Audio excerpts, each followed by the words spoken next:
માગણી છે કે ગુજરાતની 6.5 કરોડ જનતાને રાહત મળે એ જ સાચું budget.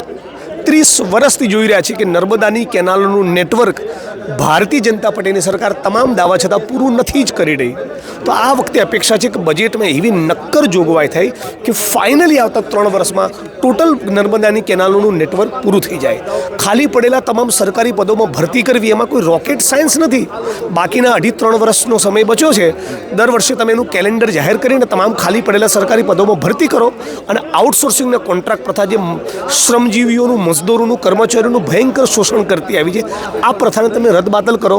SC, ST, OBC minority એના વસ્તીના અનુપાતમાં વસ્તી પ્રમાણેમાં બજેટની જાહેરાત કરો. OPS યોજના લાગુ કરો. KG થી PG સુધીનું શિક્ષણ તમે મફત કરી દો. આપણા PSC, CSC અને ડિસ્ટ્રિક્ટ હોસ્પિટલમાં MRI, CT સ્કેનના મશીન તો નથી, બ્લડ સેલ કાઉન્ટર નથી હોતા. તો એના માટેની બજેટમાં જોગવાઈ થવી જોઈએ. હ્યુમન ડેવલપમેન્ટ ઇન્ડેક્સમાં ગુજરાતનું પરફોર્મન્સ ઉજળું થાય, ગુજરાતનું એક પણ બાળક કુપોષિત ન રહે એવું બજેટ જોઈએ.